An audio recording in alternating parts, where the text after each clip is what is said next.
grâce, seule ta grâce. Nous voulons instaurer un état de droit.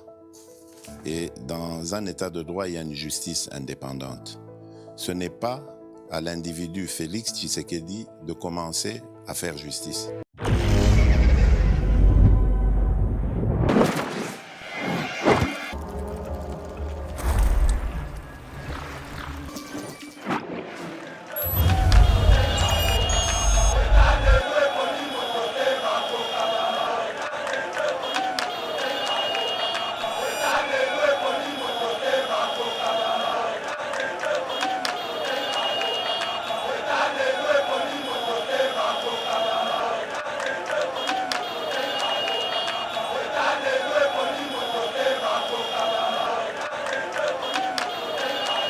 Daniel Safou Bima, il a commis Jésus, comme ça Safou a commis Lazare. Voilà. Lazare sort. Lazare Abima. Yesu Azobil. Mais bon, tout n'a yé, mon koba joie yendengeni.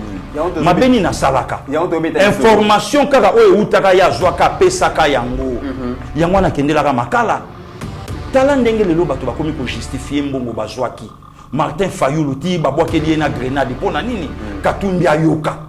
Matata ponyo tia komi koloba bi makambo yo na kabila ezalaka te Katumbi ayoka mais ye moko Katumbi abi mamboko na ndenge nini même scénario encore de comiteran balia ba kendo sala et pas petuana ya prêtre ya yanke puisque babimeli déjà na télévision moi na ana kufi et ça la makambo et quoi que ça la puisque baza makasi na kinyengo zo mona bango Matata Katumbi Fayulu baza makasi aussi ngie communauté internationale ngie bosala boye ngie ne comité ko ça blague na Matata te Matata bika na avion ko ça je na Matata te Matata bika na avion ne comité to mataka na yo avion to uta na yo Goma makambuse a et sala biso na 10 minutes à likolo oyebi oyebi inde comiteran siko Matata bika na avion tala attitude wana balakisaka biso na bakiti keno avion ju hotel ya boye akomi boye siko euta malikolo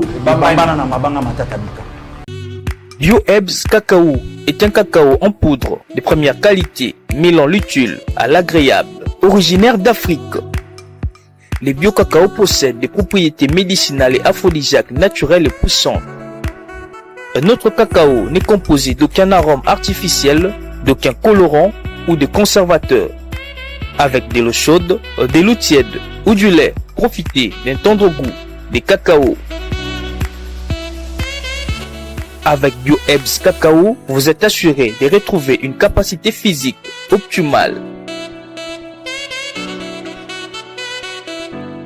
Un complément alimentaire conçu pour les hommes augmente la libido pour une santé sexuelle positive. 30 minutes après l'usage, vous avez des résultats positifs. C'est la première fois que j'ai goûté à un complément alimentaire sain, propre, bio, sans produits chimiques et sans aucun effet secondaire et qui fait des merveilles. Tout ce qui est écrit pour ce produit est vrai. Bien fait pour le cœur et la morale, lutte contre l'hypertension et le diabète. En tant que médecin, je vous conseille d'utiliser. Et pour devenir distributeur, écrivez-nous sur gemsociety1@gmail.com. Nous sommes en Europe.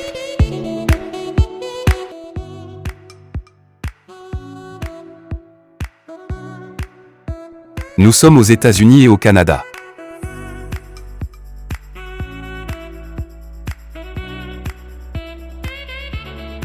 Nous sommes en Afrique.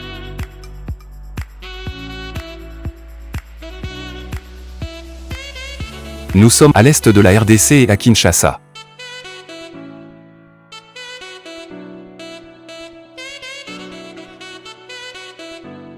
Vous pouvez passer votre commande en ligne sur notre site www.docteurmiracle.com.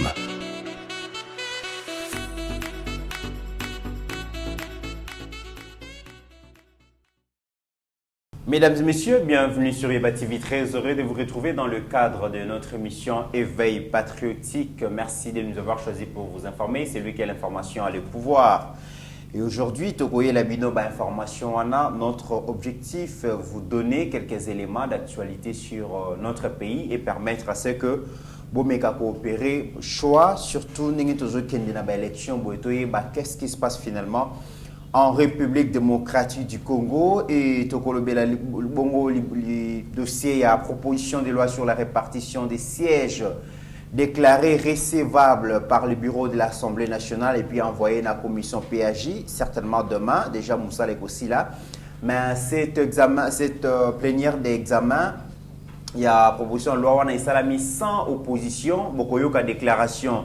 Il y a FCC au balobi qui bazali bongo prêt à participer à l'élection, mais bazo continuer ko poser ba préalable bokotanga yango awa bokoyoka mais ba profiter pe na occasion pour na kosala autopsie selon bango ya régime oyo bokoyoka ils n'ont pas ménagé ces régimes ils sont très durs na pouvoir et à président Félix on en parle dans cette émission. Deuxième sujet mesdames et messieurs, tokolobe la mise en place ya commission ad hoc par le bureau de l'Assemblée nationale pour auditionner le sulfuré député national Daniel Safou Bokoyoka, le député David Moukeba, tant azo répété un peu dérive il y a Daniel Safou Oyo a déshonoré Bongo la prestigieuse institution Parlement Bokoyoka ye Tokolobe la paix au cours de cette émission la saisine de la CPI par la RDC pour un crime commis par le M23 soutenu par le Rwanda. Le président de la Cour pénale internationale, procureur pardon, de la Cour pénale internationale Karim Khan a séjourné 3 jours dans la République démocratique du Congo, Azalaki na Ituri, Azalaki na Bukavu, et le Biayambama qui est chef de l'État, Mokonzambo a réitéré vraiment demande à RDC par rapport à la sanction contre les criminels. Oyo ba causer cette terreur, violation, na makambe belé na mboka na biso tokobeta lisolo nango.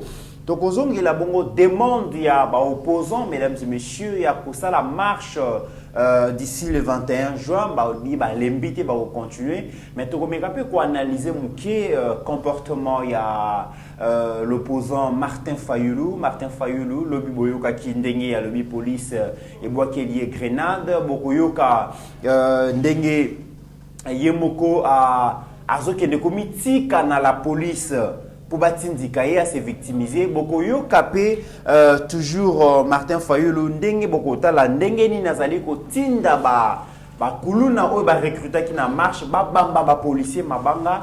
Nous allons nous poser de questions. Quel genre y a opposition? Oyo bande kona biso bazali ko démontrer biso lelo. Est-ce qu'ils allaient sous ma proposition pour une amélioration en conditions de vie à peuple té mais oyo komi oyo na habité tokolukela ngo kombo. Et pour parler de tous ces sujets mesdames et messieurs, nous avons reçu pour vous pasteur Yeli Bokwala oyo aza déjà na plateau malgré ce long voyage qu'il a effectué na Londres. Il a accepté de récupérer tous les sujets d'actualité à Boyko, Pema Pascal Lobby, Pascaline Anyoko Makimingi, Trésor Kandol et les autres Anyoko Makimingi, relève le lot. Pasteur Gili, bonjour et bienvenue. Bonjour Ndeko Mitterrand, bonjour na bande Konyon Sobazolanda Bisso. Et dès juin, tout la moukaka na mauvaise nouvelle, il y a retrouvé corps il y a Floribert Chebeya.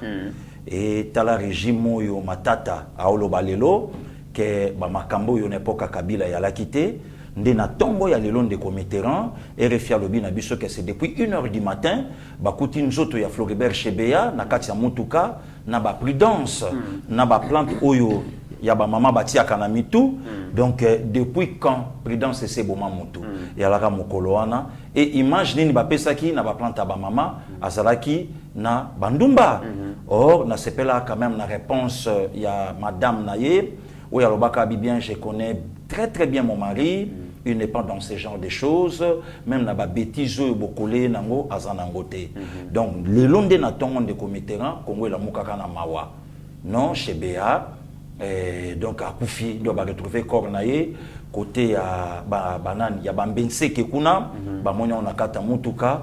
Or aujourd'hui vérité bimi Chebeya déjà ça koufa depuis 11h il y a journée wana donc il y a le 1er juin 2010 bachaka quoi chasser il y a viva donc ba étouffer avant même ba étouffer déjà 4 personnes au bazana véhicule déjà basi ba bomaka bango entre autres na son beau-frère Fidèle Bazana au tile le corps place monana et non et si que zali et monana te to yebi pe sorte de komiti tala babiloko oyo to viva tala babiloko o tomona ashdazola avec sa photo ya Floribert Chebeya et wana oyo ti lelo donc moi si alela na mobali na lobaki ya molobi na plateau tango ya biso na maman Pascaline alela grand frère alela na mobali ndeko tala ba scénario to viva nango na mboka oyo tala ba makambo to viva na mboka oyo et lelo avec un président congolais oya lingi ayamba ba congolais nyonso to fanda to tombola mboka nde sika moko alobi makambo tozomona lelo na pouvoir passer to mona ngote tandis que lelo moi si à Chebeya azokanisa 13e année mine de rien de Comiteran il y a disparition ya mobali na ye na frère na ye ti lelo lisolo beta mate nana boma Chebeya eyebanate nana tinda babo Chebeya eyebanate mokonza mboka kala batone baloba ba biatikala même pas koyeba ye ayoka yete e batanga kombo ya John Numbi poudre d'escampette ti lelo eyebanate de Comiteran et les Kananango 13 ans jour pour jour les Congolais se souviennent au quand même les lots au Kanisi Floribert Chebeya na Fidèle Bazana et les anniversaires à notre vieux à l'Andakabiso de la patrie à Papa Chéri Motopamba de la patrie. Ouais donc les lots vraiment il fallait à récolter au Yasala Kanabatu donc ici Kazali ou Ebi Kaza ma fan à Eba TV comme pas possible un des commits Nzamba Batela et place Aza 56 ans c'est encore rien il est encore trop jeune Nzamba PC plus quand même 100 ans des commits après Kulutu Jibempiana et les anniversaires na Maman Gisèle Ndaya. Ok. Il y a papa Dieudonné Kanyama. Oui, donc ils en ont battu sur des comités au Kobo Sanate. Voilà. Et c'est quand mon mère a fandi à Kamou, il faut quand même que moi na la Mtabadat. Na bevenema donc na tsoa ki mon zoom que di bonheur maman nsamba batela yo.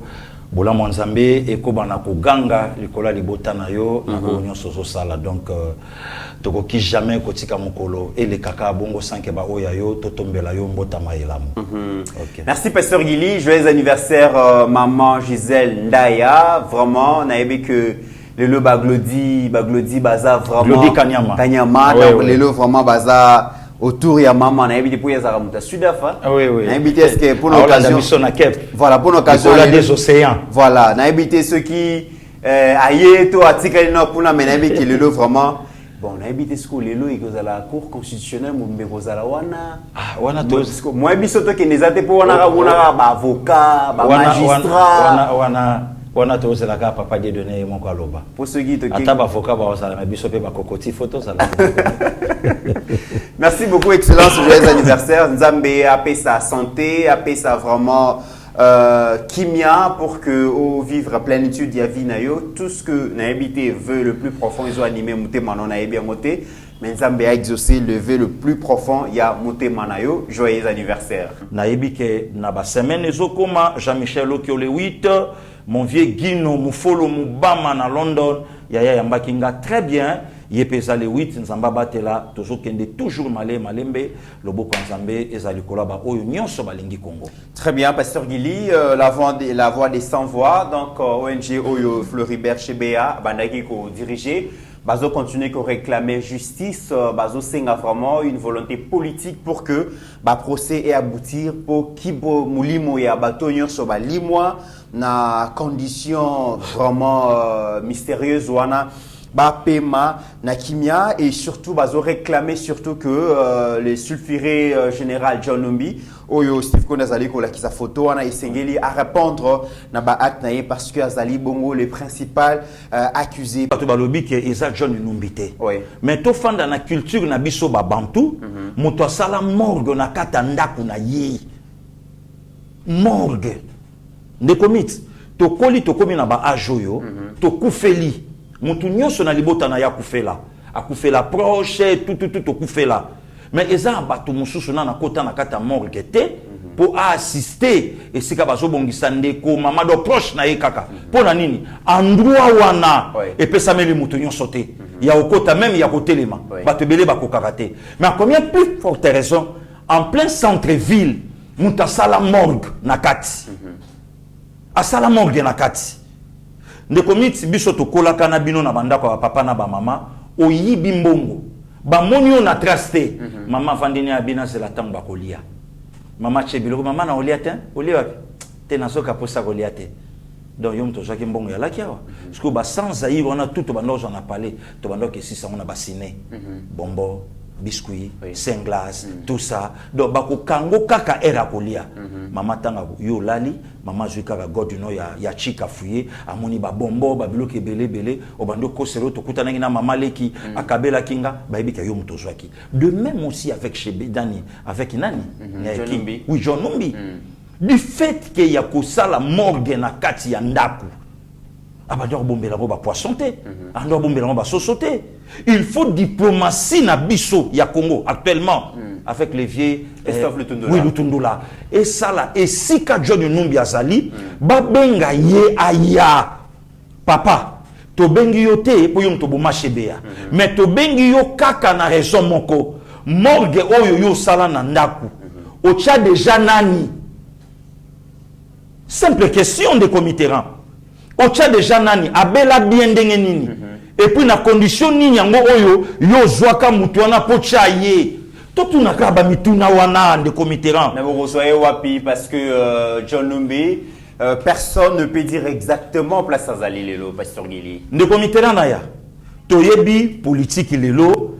ndenge ezotambola ndenge ezokende soki mboka na biso balobi baluka John Numbi bakozwaye place azali. Okay. Pourquoi ndeko mitterrand il faut ko éviter ba bêtise o ezo salama ndeko mit to fandinga na yo na plateau ba mama Pascaline ba le kakawa ba ndeko Trésor Kandolo toza na kati ya ba liste ya batu ngai moko na yo ba bengi biso combien de fois que juin ya ne oboko mangote toza na kati ya liste batu pourquoi puisque to dérange ka batu. Mais pourquoi na kata mboka na biso fait comment na kamoko ya batu bangonde ba makasi na koboma batu to vanda bolelo so tuni batu vie ka diomba kufa comment muto mayele papa tout vite et puis il est parti et sili bo bakunda ya kufa kenda on dit gérer comment de komi to vanda boye lever mbunza mabe l'espoir de tout un peuple papa akenda to vanda boye non général Baouma papa akenda to vanda boye ba professeur Samba Kaputo Auguste Katumba Mwanke batu nyonso wana kaka boye donc Congo atikali ko vanda te alandela nanu po et permettre hémorragie oyesila ba pasteur Albert Lukusa to vanda boye est-ce que justice ko fongwa mate basala archibishop Coutinho Fernando nini na prison makala po mosala nzambe ya batu abima na ba condition o ya bimela ya passe lelo asimba beki donc il faut quand même babilo kwa bongo salama ndeko mi to sepela to vanda boye na procès ya Daniel Boteti buto yoka batanga ko mwa mutu ndeko mi to zala na nzela batu baganga to yebati wo ba portail bandi ko betama nini oh batangi kombo ya gouverneur na procès bakam oh gouverneur ya boye to le baki te ke ye mutaboma mais du fait que batangi kombo na ye pona nite batangi ya mususu batu na mutu na ye biete au mona eta na TVT na mona yete na télévision na palete na TVT na ndaku bon ata na kombo ya pamba na yebi na nga yete nga na zoka pota na nga pasi bozongisa nga na batu bazalaki censé ya kosambisa na musana bango ya malamu tata gouverneur limbisa biso ndenge tozwaki one bongano ya musala soko koso na tata gouverneur pe alimbisi banga binga na samo Christo il faut na limbisa mais entre temps intellectuel à Mboka à moins de 35 ans Daniel Boteti loleke dans l'au-delà donc famille evandi etali seni moko boye salami elongoleli bango mutu ti lelo esila naza un peu confus pasteur Gili na makanisi na ngai parce que à un moment donné dans l'histoire à Mboka Oyo, fleuve Congo, Ils allaient qui sont là-bas sécrétés. C'est presque chaque semaine qu'ils vont délivrer biso, bakor et vont rejeter bakor à bateau. Même na Brazzaville, même Brazzaville, balobi tolembi, bibi zoya awa. On a vu dans la marche des jeunes gens perdre leur vie pour la simple raison qu'ils ne revendiquaient que leurs droits à la démocratie, à la liberté, de manifester, tout ça. Toyoka lisolo ya ba fausse commune, toyoka lisolo ya ba assassinat ndenge na ndenge, toyoka scénario ya kamona sampu. Voilà et tout ça. Mais Pasteur Guili, dans tout ça, le chef de l'État lorsqu'il est arrivé à Lobi n'a qu'à humaniser service à renseignement. Ouais. Aner et Sengles a humanisé, police armée a humanisé. Aujourd'hui, comme on a garde républicaine, communion avec Bakinois, et Zoka Moussa Batou, parce que c'est Riwana garde républicaine vraiment ennemi à peuple. Donc, oui. Mais dans tout ça, Pasteur Guili, certaines personnes pensent que le chef de l'État, président Félix, aille vraiment humaniser le service, humaniser la police, armée, aille instaurer la démocratie. Mais ce n'est pas ce que pense un opposant, Matata Mpogno. Matata Mpogno, na nyos ba dérive nyos oyo lobi na régime ya Kabila. Matata Mpogno dit que ce que les Congolaises et Congolais vivent aujourd'hui, c'est pire en termes de répression. Oyo Kabila Koutabane Kosala, donc président Félix a l'équisi na régime naye. Ce n'est pas moi qui l'ai dit. Tolanda extrait à ancien premier ministre Matata Mpogno. C'est un régime dictatorial aujourd'hui. C'est un régime dictatorial comme vous le voyez. Même à l'époque des présidents Kabila, on n'a jamais vu ça. Les gens ont marché. Là, on ne sait même plus marcher.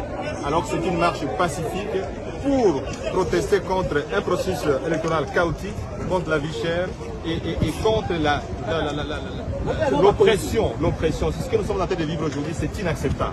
Cette marche disait quoi exactement? La marche ici voulait justement protester. Pasteur Guili Outi Kolanda Matata Mpogno, Alobi Sira Kabila, c'était mieux. Donc, Fachiza pire, donc répression, instauration, il y a démocratie, il y a dictature. Donc, Matata a regretté même période de Kabila. Des comités, tangu Matata na Katumbi, puisque elle est quoi pas Katumbi est mon côté. Ou soit tant Katumbi a fait sa bango programme que nazo kitana makala na kende kota la famille ya Rossi. Et si comme Matata Mpogno fandaki à Lobini. Rossi Babomier le 25 février dimanche 2018, jour pour jour, 5 ans. Babomier n'est pas qu'à Fachi Mokonzamboka. Non. Donc, problème, il y a Matata Lelo. Pour Matata Alaksaba Congolais, Matata pas pour mettre la vraie version. Vraie version. Il y a mort, il y a Katumba manqué. Oh, 12 février 2012. Avec ta vraie version? Parfois. Ne commis que ça, blague na Matata, te Matata bika en avion. Que ça, j'ai na Matata te. Matata bika en avion. Ne commis to mataka na yo avion. To uta na yo Goma. Makambuse a et salabiso na 10 minutes à likolo oyebi. Oyebi inde comiteran. Si ko Matata bika en avion. Tala attitude wana balaksaka biso na bakiti keno avion ju hotel ya boye. Akomi boye. Sko e uta malikolo e bambana na mabanga Matata bika. Que ça j'ai na Matata te. Matata un monstre extraterrestre. Donc lui wapo na ile loté. Alors le ko la viva scénario. Mais azaye moroté Pasteur Guili. Azaye moroté nzamba batela kabatebele. Ce qui Matata a bika na accident ya avion. Steve Kondola qui s'est mis se payer deuxième personne au nzamba lingi mingi. Vous m'avez lancé la grenade. Non, vous n'avez pas vu mes beaux-champs. Vous m'avez lancé. Vous m'avez lancé la grenade. Non, vous n'avez pas vu mes beaux-champs. Vous m'avez lancé. Vous m'avez lancé la grenade. Non, vous n'avez pas vu mes beaux-champs. Vous m'avez lancé. Mais parce qu'il est au type Golanda, un autre Congolais, bah boîtier grenade, à profiter des animés. De commit. Basali association na bango, ya kosala ba blague na bango. Ya kosala ba théâtre. Oui. Tant Matata lobi ke makambo yo salamate. Mais Matata marché n'époque ya présa Fachi. Azu lacrymogène té, azu mbumate, azu fimbute. Mais moto ya za mokonzi ya mboka. To sala marche moko na oluka date nango. Avec tout le respect, président de la République à l'époque, azalaka na kilota kaki ya couvre-feu. Azalaka na basket na makolo bana kasavu bukulu to amemanga na IDPS Serge Dani Lukoki aolandanga na Angola. Basotana actuel mokonza mboka basotana yemir bazoka ndenge ba militaire baolo baketozo luka mwana ya Tshisekedi tomoni na marche tobomaye. Mokonza mboka olanda biso avec tout le respect. Mais lelo matata marché et loko mon côté ndekomit na marcha na yebi yango. Na bandi kobima na balabala pour la première fois de ma vie. Le 16 février 92, servant na Saint-Pidi Zangilingiri, à Chuda Olandanga Makambo dans le Baye Biango. Aye Biango, l'actuel camarade Danga Oyamassina, Chikou Katumba Bourgmestre, servant, puisque c'est mon aîné de 6 jours. Abe Kire, Abe Kamos Kamokotolo, Simon, à Olanda Biso Plazaza. Abe Kamos Salobi Alobi, Awatozo Bimatopesi Nzela, Kaka na ba mama. Na ba papa oyo bazoka makolo pasi. Avec tout le respect, bato lokola ba papa honoré mbanda. Bato yo pe balanda ye, balanda litna ye, le goût et le couleur ne se disputent pas. C'est pas un problème. Mais fallait papa va kufa. Asengata peuple pardon. Ndekomit fimbu ya kosakana te. Ba sembola ba sali na nzambe, ba sembola ba mbata. To sa fimbu pona nini? Kaka pona ko revendiquer Maréchal Mobutu a fongo la conférence nationale souveraine Oyope et Silakate. Ba commission monsieur ezalaka même pas traité, le quoi y assassinat, le quoi y a biloko belé belé, ba kota yangote. Mais si aujourd'hui avec un président congolais, amoni officier, Oyope a peki sakaye, amoni a pesi mbotalobi 0 mort. Maintenant c'est un message. Mais jusque-là, Pasteur Guili, Banda va marcher, Bandi opposition, Banda qui est président Félix a toujours pouvoir. Attends, tu m'as coupé dans le thé. Kassengo le Rotozoloba. Tant que Katumbi a lobby à Kota Makala, d'abord Katumbi Makala est bien goté. Quand Luka a bien goté, Katumbi a yebi aéroport international en Chili, a yebi Gombe, a yebi Kotoyo. Le reste on goto a yebi goté. Surtout ni balabala mo yangiringi a yebi goté. Ba souffler. A yebi goté. Bon, soki kutu ngoto, mabele mame, ayebi yangote, bongo makala, bongo kan luka, ayebi yangote, babetele lisolo babikendo tala Rossi. Sko tango akenda ikota la mama ya Rossi chimanga mukendi otope simbote, ayamba biso malamu na ndako.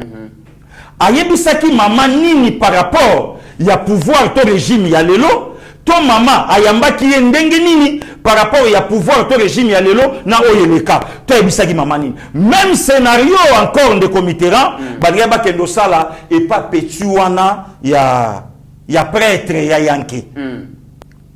Puisque babimeli déjà na télévision moi na ana kufi. Et ça la makambo et quoi que ça la puisque bazama kasi na kinyengo zomo na bango Matata Katumbi Fayulu bazama kasi aussi ngé communauté internationale ngé bosala boy ngé et afin de compte maman comme ko beta mona kinyenga pour chaque fois yo ganga ka maman ya beti junior botika ya auto sala ba fièvre mais si ka junior ba beta bali yo bimi batuta ngé mama mukomsu kande sali alita et loko bango banango yango Timbi sikoyo vie babwa keli grenade de commit. Webi vie Martin Fayulu. Olingi bo Martin Fayulu Pasteur Guili. Vie wana ana ba titre a kope sango ba pasteur a kope ngo ba musicien ba yembi. Yo talaka to vanda bo via bimiseli biso, je ne serai jamais candidat président de la République avec machine à voler. Ah! Wana single. Machine à voler. Machine à voler. Soko ye na kombo Fayulu to ya Tshisekedi bobeti toi. Shadari. Fayulu. Wana bora liboso siko kwa yebana. Et puis bokene ba stylo na bino mogo. Na bino, na papa na bino neje comme combat Shadari. Tolala tolamuka. Machine à voler beti papa abanda o préparer siko bord moko boye ya 6 chansons. Vérité désir. Ne commit vérité désir ne betama etekama. Limbisanga Pasteur Guili. Tango solo be betama etekama. Naïbité Pasteur Guili, un ancien premier ministre, un monsieur très sérieux, comme Adolphe Muzitu. Bah comment tu na niveau ya bobini sa ndengini? Tola na danse wana oyo. Bazobina wana. Viens comment na niveau la ndengini Pasteur Guili. Le sérieux Muzitu. Tola na extrait wana comme ça de raison.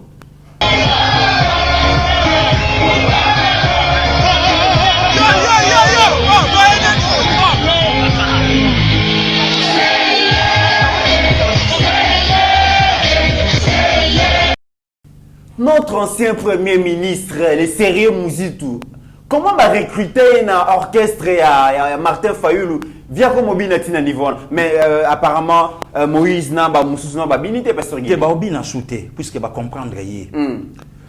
Abeti la vérité des îles a préparé déjà single. Je ne serai jamais candidat avec machine à voler. Machine à voler, machine à voler, machine à voler. Token un mouvement. Batu tout babini musique abandé déjà moi pas abini. Et comme il peut pas natura fachi, pas fachi pas bina facha tenabi oh. A oboaka bien ten, nana ko bina ten, faut la ken ngona contre-pied. Avec ou sans, nous allons. Et puis c'est jamais au boulot. Succès album. Fachi ta ken on a contre-pied. A ken on a contre-pied. Avec ou sans, nous allons. Koto vérité des non koto machine à voler, koto y avec ou sans. Et puis si avec ou sans papa et bomani Martha Biboz ana betelo bord. La vérité des îles Ndekomit libanga la vérité des îles Nesi kave muzito abina Cardinal Ambongo danse na sa soutane. Oh pasteur Gili Abina Martin Fayoulou président Eli Abina et tamboli Ve beaucoup la lobe loko moko personnam. Loko la boko bo mama tote. Boti kangwe pela. Yango moko eko kufa. Mote peli. Papa. Mote vide. Siko yo bon ba pesele la ki vie. Pour beta makitoko via respectable ki late. Via bimi nanzela. Via beti bord ke ba boa ke lié grenade. Au lieu via loba ke bo boa ke linga lacrymogène. Ndenga na yebi. Nga siko na ko edeye pour nga na bandi na lacry. Donc il y a fumé de Yamapata. Il y a pembe. Na suki sana o ya violé siko yo kabila joga boule ya ba ninja. Soka boka ko ba no sala. Et misason. Et ba na son. Ndekomit. Le tabino bosa loka boki mabo ninja fongwami. Violé wana ezipi bino lokola niwe lokola lipata bongo siko ozoka lokola ndeke azobimiso siko manzaka Olivier lobata ke ba betinga lacrymogène mais soki pe na lacrymogène toko ideye so ezuye na nzoto toko ideye pour lacrymogène kaka ndenge kaka kwei wana pa na poso nzoto danger excusez-moi qui n'a perda branae parce que ayakasi donc eba et betaye sikoyo oyo eju Vieux Martin grenade ango et dendaki na poso Vieux Martin à la tortue ninja Vieux Martin à la ganani et puis Vieux a telemi azoloba bobua telingai grenade Vieux malade te oui Vieux na mystique Ndekomit omoni na force ya kokosa ba makamunyo so lelo e komo salama o islami lelo mais Vieux Martin ba boa tele grenade a ju choqué le côté mais to sala marcha wana Vieux Martin ba betaye trosi ya munduki via kota hôpital via kota trosi munduki ebimise mutu mais grenade ça lui vient rien non comprendre on te pasteur Gili Ndekomit yoka sita on de konabiso a moi si Marie Missa mon père son âme ayemba salelanga bikamwa okanisi donc de bikamwa kaka wala il chauffe na chômeur alors du boulotin Vieux Martin moni bikamwa mais ce qu'il y a mabé lokuta nazo ebisa yo na buki lokuta Vieux Martin Fayoulou a joué élection té a gagné té via weleli mbangu na mikili na gagné yazo coopérer côté kuna disciple ya pouvoir à 18 ans c'est Martin Fayoulou biloko Martin Fayoulou linga koyoka te yango Ndekomit Martin Fayoulou lobaka bino nyonso bo travailler na Kabila Ndekomit naza le seul politicien on a tikala jamais ko composer na Kabila pasteur Gili Ndekomit oyebi ba intimidation mususu tonyo kwani awa na Kisasa ceux qui mona poto ya talibo abime atalia abidi bulu kilanga maji wana soka fibio moketo bandoka sokwa mayango sa secret asimbisi na simu dina na simbi serviette nanga mokepe ay pana bino moto makasi parce que tant biso mo pe to bandi ko kende to bandi ko comprendre que mokiliza ka moko kolo kaboli ya monde na bitini Vieux Martin komi mikili akosi batuke alongi maponomi Vieux Martin produit ya FCC bis Donc ndenge to vandaka wana nuit ya 10 au 11 janvier 2019 FCC est là double fois aleli na officiel aleli na officieuse aleli. Donc tant basalaka copie na bango yango moni Katumbi Katumbi lokola politicien te matata ko memaye na Fayulu ti ba ko ise na libulu place ba ko isaye. La personne de Martin Fayulu combien des aventures vient à Sali awa ba kipe yete lobi na ibisa ki on a plateau awa vient à finga mokonza mboka patin marionnette placebo ozo chauffer kitia Kabila boye na boye vient à finga la police mboka na biso bololé vient à sala makambu tout oyo ba kipa yete mais moment oyo yo yambinga na plateau un opposant sénégalais aux arrêts 2 ans de prison. Oui. Mais tout la nanan makata ngozolo ba ki asali ba bavure rebelle ba kipa yete mais oyo tu ko sali ma pasteur Gili c'est grave. Quelqu'un qui aspire à la magistrature suprême mais quand même azo tinda ba kulu na ba recruter qui na marche. Bamba agent de l'ordre mabanga tout la nana le extrait voilà. OK.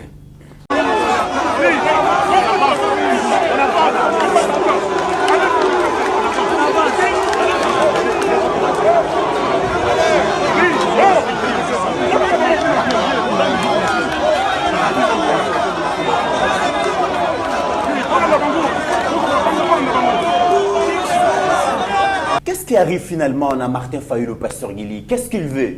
Non, et là comme Martin Zoluka et banité. Donc ba réussir nanu na ko diviser. Division o yezana poto ya osakanate que Dieu soit loué le bandi ko sila. Na bokabwani ya osakanate ko. Na lobi ba mabala, ba amitié, ba relation et kufa. Na politique ba panzi. À cause ya muto bango ba yebate. Ba yebate. Ba yeba Martin Fayulu te. Bon ce ba yebate comment ba bande ko soutenir ye pasteur Gili? Kasi puisque déjà basi ba kotsa ki diabolisation contre les Kassayens. Basi ba kotsa ki yango que Kassayan ko diriger mboko yote. Oyoka kutu même maman livre avec tout le respect. Baloba ki na biso ba konyata biso lokola bakayansa. Est-ce que bolingi bango mais le surtout ni maman livre na lobango yé pas otatabana dans les réseaux sociaux. Donc campagne wane betama basala eloko wana Martin a gagné. Et Jean Pépé Tambola pour le peuple congolais a désavoué président Félix. Et Salamate le long de Comitteran na yebisaki yo na pambola ki gouvernement mboka na biso tamba longola ka marche na le 13 baboki yango le 20. Le 20 mai et nga ko simbate puisque biso ba mobutiste ba na maréchal Mobutu Tobotama MPR créé le 20 mai 1967. Nde comité n'a ko simbate na bakino puisque bakino c'est kino bazo kanisa le 20 mai 2007 la mort de papa Charles Mumbaya. Et nous avons combattu le 20 mai pour le 20 mai Wanande Mukolo Moïse Katumbi à Zongaka Congo pour la première fois sous la bénédiction de Félix Antoine Tshisekedi Tshilombo, président de la République. Nazoya de commit Babiloko yo Francis Kalongo yebi angote. Babiloko yo ndala ayebi angote. Nazolinga kutu na longola ye kombo na Jackie ba pesa ta Jean. Oh, pour ça là est grand garçon. Donc Babylone on a bayebi angote président là-bas donc tant bandimaka le 20 mai na yebisaka yo que c'est simbakate le 20 mai on a biso fallait to fêter anniversaire ya maman Martika Salou Tshisekedi donc tant déjà bandima ikokota na kati ya Congo et simbaki déjà te ponani le 13 mai ne commit na kati ya laboratoire tant to continue na prière to sambeli to luki nzambe to monique bakozwa bana mike bakotia bango liboso oyebi penser que ndeki wapi le 11 juin 76 na massacre ya Soweto ya bana yango moni likamba mona muke bakimi mbala moko mbangu na communauté internationale mais ça va se rendre compte que bana na balaki recruter mekin.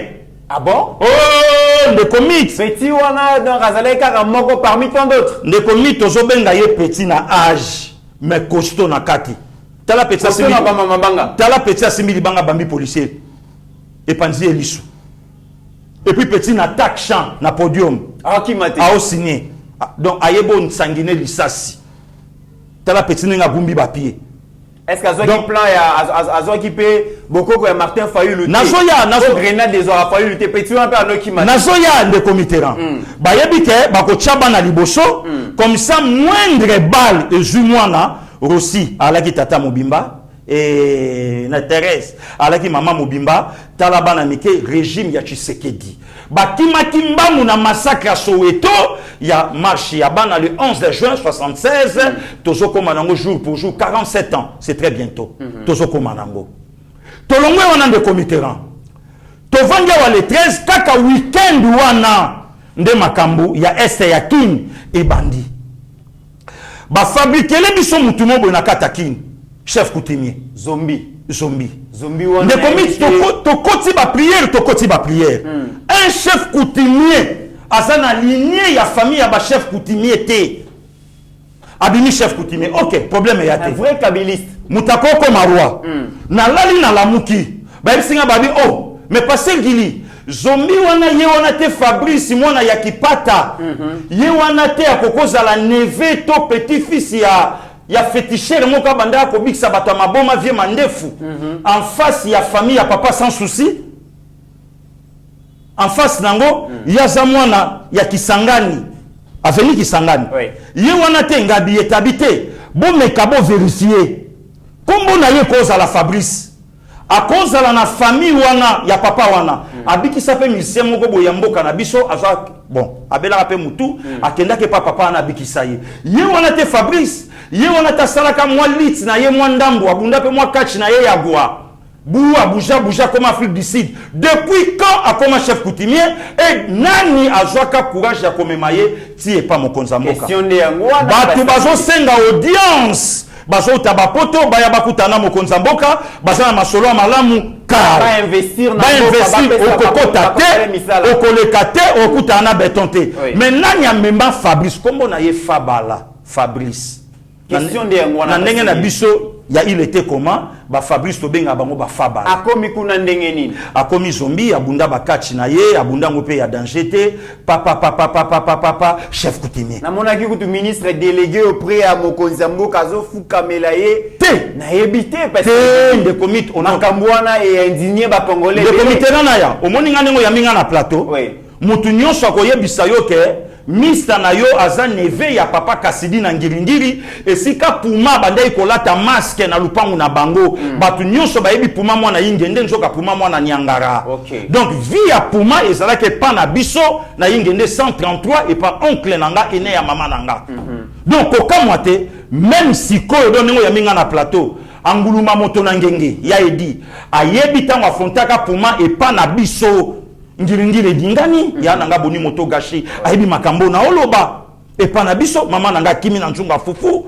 anguluma bien training Adidas donc nazamu payate ndenge moko pena ndeko wana donc bato bayebi ye bazali nazongi sikoyo na kati ya masolo ko pezalaki nini to sala eloko moko ndeko mitela na continuer koyebisa yo opposition balengelami na maponomité balingi maponomité. Donc ceux qui marchent à les 16 et Simbakate des héros yoki déjà communauté internationale pour bangomba on a bango isakona TV5 France 24 Babilo Konyo sur la place Valelaka. Yango omoni en tout cas Nzamba Pambola Mama Pascaline Kasongo a faire montrer dans le monde entier et lokoyo batu baye bate. Ne commis ba créer même scénario ya Katumbi Kokima. Wana marche à Okima. Wana marche nani quoi attends rien pour les autres comme ça maison betam ba créer même na mwana moi salati vareza RDC boko bomabiso tolembi trop c'est trop communauté internationale boté la biso likambo donc ba créer babilo konyo ba créer na Olivier Kamitatu to la ndayo pasteur Gilina c'est vraiment très important parce que les gens se posent des questions Katumba bano kimanini. Parce que tant normalement ceux qui ont insécurité zali ba trépitement ba les osali même batu ba menya Katumbi baza censé de commis sakanga ki biso na gwa makanga ki mwana mwasi na gwaté atali a comprendre lobi non o eza ba blague voilà et loko mwa malonga eza waté image ya mwana ozola kisa extrait wana tant Katumbi bazo kima bon na tout aux alentours wana batu batelemi na ba mama Katumbi bazo kima batsali scénario et simbité bamoni na banzoto masasi wana. Comment on appelle ça? Port d'armes wana. Badui. Oui, badui wana. Bamoni yango na kati ya mutuka. Ti bo monter scénario wana. Ba koyebisa bino te ke soto bito moni na car c'est que betamaki awa na kata car. Donc tolo batake et mona na ta tout autour ba car na biso. Ou soto bo kanga ta kuna ke to découvrir. Donc scénario ba créer yango. Tala Olivier Kamita. Tango kondazola kisa. Olivier Kamita na ebité Amélie Baskai. Oh. Te ezakaba. Ezala nenga zotambola. On dirait mutu aza. Wana sko ba okimise. C'est lié côté nini. Deuxième hypothèse de Comiteran, toyebi ke à part IDPS. Oui. Mutalaka na départ à marchité. IDPS Angoto banda place boko banda. IDPS a Kitambo banda place boko banda. Mais batu nyonso bayawa toyebi ke point de départ na bango Changu. Mais curieusement, bana Changu babimaki pété jour wana. Changu abimité marche bandi na rond-point Ngaba. Ogika le jalobe pa na ekuna déjà parce que président Félix Osala ndekomi marche bandi na rond-point Ngaba. Makala na Ngaba toyebi makamboyo bango babunda na kanango. Batandi ba jeep na bango libanda. Mais pourquoi pas Moïse Katumbi akenda ipe na Kitambo magasin. Fayulu Eli ya Lukunga abi cette fois-ci na ke na Sosimat. Delice Sanga abi ngana ke na Wenza Bayaka.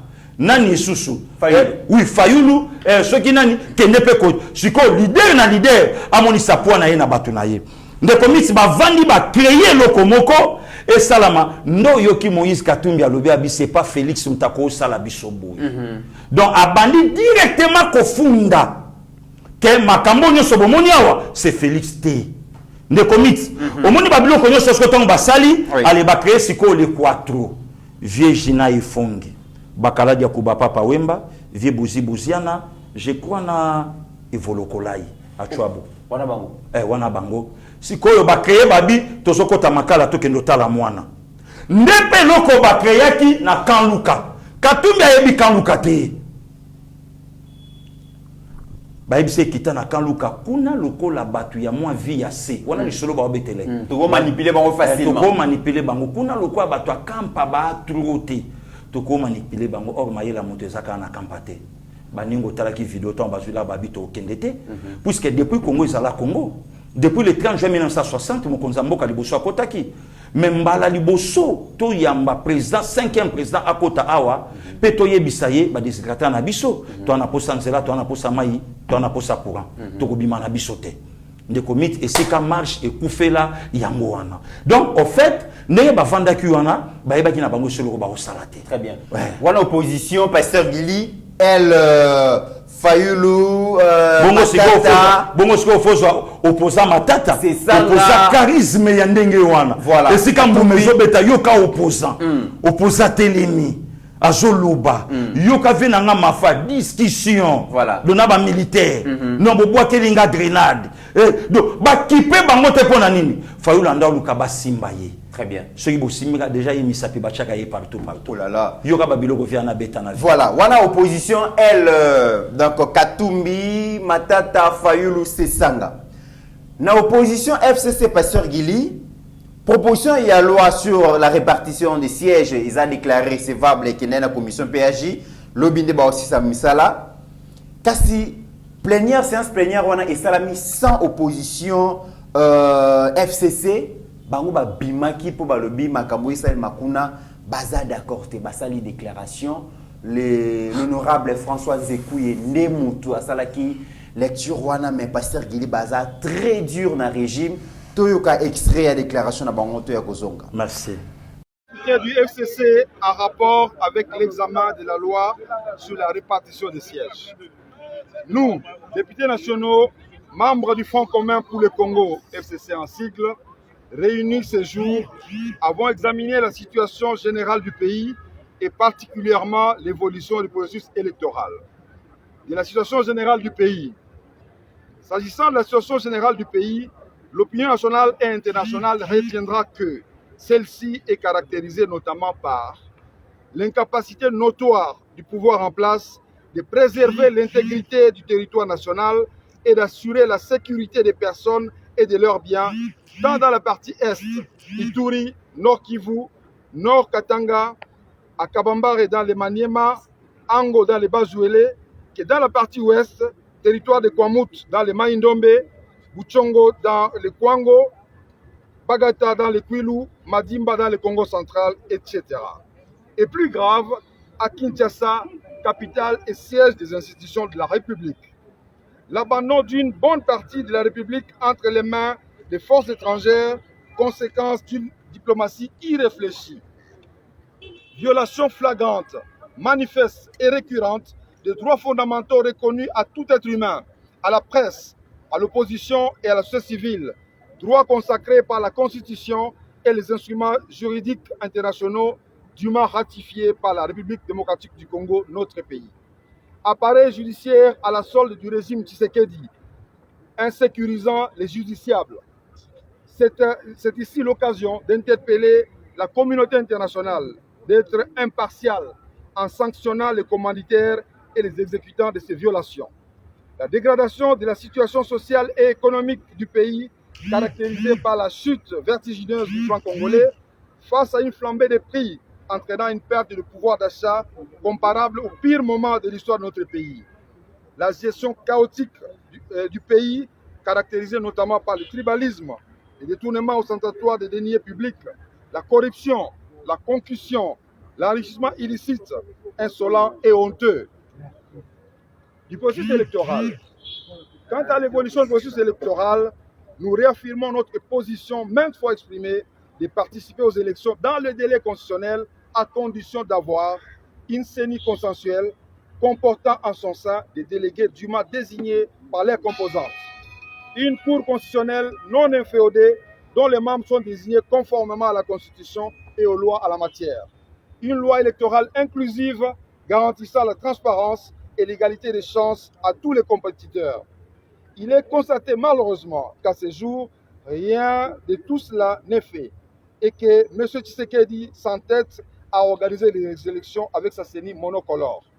En plus, l'enrôlement des électeurs, qui aboutit à un projet de loi sur la répartition des sièges que l'Assemblée nationale examine ce jour, s'est déroulé dans un contexte de fraude, d'amateurisme et d'absence criante d'un audit externe crédible, les rendant non fiables et décriés par tous. En effet, la cartographie électorale, la distribution des kits d'enrôlement se sont réalisées sans tenir compte de la démographie et de la superficie des circonscriptions électorales, de sorte que les circonscriptions électorales sous-peuplées se sont vues augmenter des kits et par conséquent du nombre de sièges. Des mineurs ont été illégalement enrôlés et plusieurs personnes disposent à ce jour de plusieurs cartes d'électeurs. Des matériels d'enrôlement ont été retrouvés plusieurs fois entre les mains des particuliers. Les cartes d'électeurs s'effacent au bout d'un temps et deviennent inutilisables. Comment reconnaîtront-ils les électeurs le jour du scrutin? Tout ceci démontre le caractère peu fiable du processus électoral qui présage des élections chaotiques et frauduleuses dans le pays. Fort de ce constat, plusieurs acteurs politiques de la société civile et acteurs politiques ont rejoint notre position. Pour tout état de cause, nous tenons le pouvoir en place pour responsable de toutes les conséquences qui résulteront de ces élections frauduleuses et chaotiques qu'il tente d'organiser. Par conséquent, les députés membres du Fonds commun pour le Congo décident de ne pas accompagner la dictature de M. Tshisekedi ni les hold-up électoraux qu'il a déjà planifiés et ne vont donc pas participer à l'examen et au vote d'un projet de loi déjà biaisé et corrompu aux conséquences dramatiques et incalculables sur l'avenir de notre démocratie et de la République. Fait à Kinshasa le 29 mai. Pasteur Guili, Toti Kolandaero, 2 points dans la déclaration par rapport au processus électoral. Balobi baza prêt à participer dans le processus Oyo, mais bazo continue à poser préalable entre autres récomposition à bureau et CENI et puis récomposition et à cour constitutionnelle où ça inféodé dans le régime d'après Bango, dans la loi électorale il faut ça inclusive. Mais place Oyo vraiment il y a ma casse la gestion ya mboka Pasteur Guili. Balobi par rapport à la gestion ya mboka, régime où ils a caractérisé na incapacité. Il y a des dirigeants, il y a quoi assurer sécurité, il y a bien à personne sur toute l'étendue du territoire national.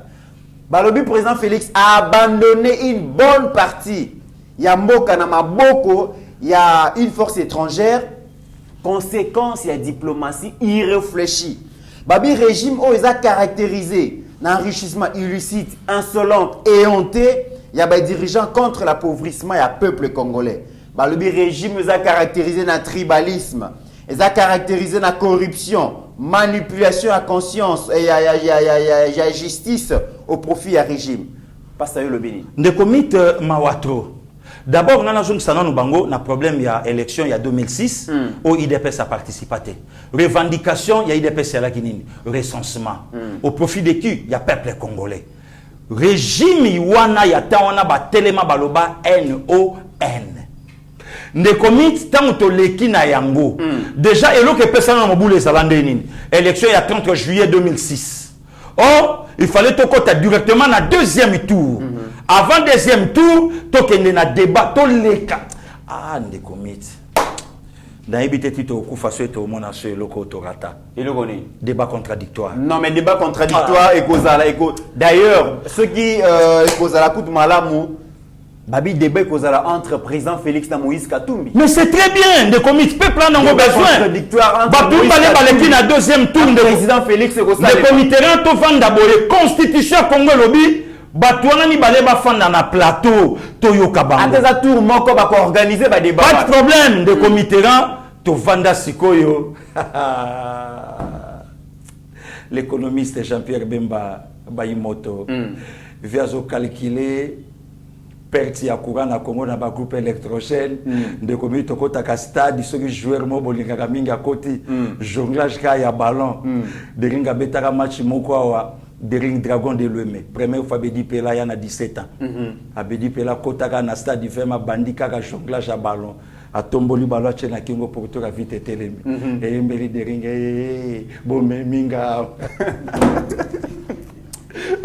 Tamozo ba masolo pire vient dans la génération Kandolo alinga ba les minga zo se retrouver de comite donc yo tala ma que notre vandi Jean-Pierre Bemba Bayimoto abandi ba calcul donc wana jonglage je mettre on a linga la français swahili chiluba wana siko de comite vient nga Jean-Pierre Bemba so jongler ballon na stade tata china motu abwa kina lipeka eleki achango na poitrine na kiti na cuisse dada papa public pe ba maza mwana Congo wana skoba aza mwana Congo Kabila tali sécurité atali ba proche Maman Olive na kende to na kende te lo ba kuma nenga lo ba pasteur Gili wana ko sele ba lo ba kuma nenga lo ba.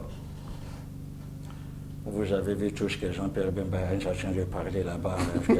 Mon entourage, en tout cas, vous dites quoi par rapport au débat contradictoire? Maman Olive, que pensez-vous? Papa, Tika Makambo, Jean-Pierre Aroubi qui s'ayote. Mais on n'a jamais quand même mon mobile, je n'ai pas mis qu'un joto. Mais c'est le président de la République. On a évité pour un. Si on a débrouillé le roman à RFI, voilà, vient en vitalo. Caméra bon l'enza. TV bon la montée.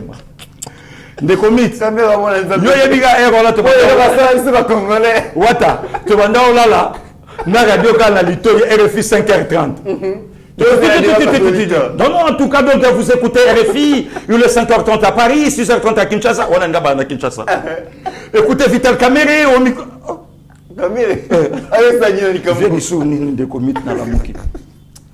En tout cas, bon, pour nous avons invité le débat contradictoire, de peur que le vice-président Jean-Pierre Bemba puisse bondir facilement sur les corps du... Non, parce que la français ils ont brûlé fort. Ne commit 4 heures. Tu vas dans Tchakara RFI. C'est le débat contradictoire. Nous avons évité. Éviter quoi? On a les débats contradictoires. Pourquoi? De peur que le vice-président Bemba puisse bondir. Ne commit. Bondir. Na yoki yango biente. Na yoki on a dictionnaire. Yoka ce qu'on a lingala. Toboyi banamboka. Zapia le Bemba na Joseph Kabila. Badjungi sana maloba. Non quitté. Tala, ne commit. Ne quitté. Na zoe bisako. Batrésor Kandolo Berichengashi. Il faut lingale kota na parlement. Pour le poteau, mais on y a comprendre. Zapia le Bemba na Joseph Kabila ba jongi sana maloba pambate. Zapia le Bemba pela mokonza. Mais bondir yango wana de commit. Bondir. Donc après la haine en zoto. Donc Kabila Zobaku. Donc zomona ke Babilo. Même Mazaki présenté comme un brigand. Selon Bango. Un bandit. Selon Bango. Ndekomi tomba moni makambouana après élection, il y a 30 juillet 2006, Tokomi na 2011, ba obligé biso, na volonté na biso peuple té, ba obligé biso élection en 2011 tour moko. Ba boyi siko ba kende na débat, non, ba kende na débat contradictoire na le docteur en droit. Encore vieux pas andako bikate ces petits voyous de Rwandais là ce chose. Donc viens donc c'est ba jeter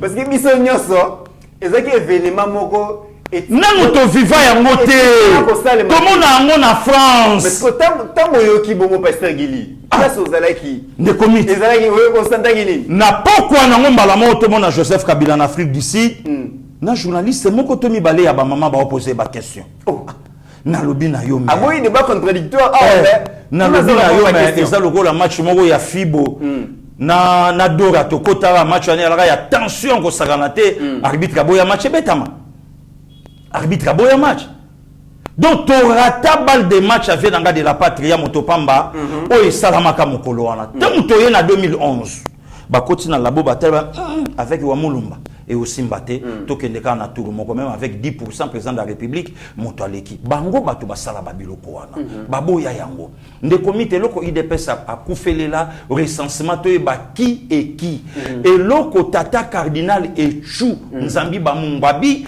le 24 avril 2006 o ya banda qui déjà ko interpeller biso ba congolais to sala par tous les moyens mboka na biso et ça la diriger na mopayate na 2006 tata cardinal. Le deuxième cardinal, depuis le 28 juin 91, après la mort de Joseph Albert Malula Ngalula, 14 juin 89, 3 ans après, l'archevêque qui a mandaka Bikoro, Tokomanayo, et Chunzambi Bamumbabi, Yemuta Kitani. Tango ye jana 2006, makamba loi chani oyo, mutala musa yango na mboka oyo, ce sont les prêtres catholiques. Oh le bouti makelele. Oh le communion loi moko diabolique. Oui, communion oh ba député sur banane. Certains sorciers. Ouais, certains sorciers députés.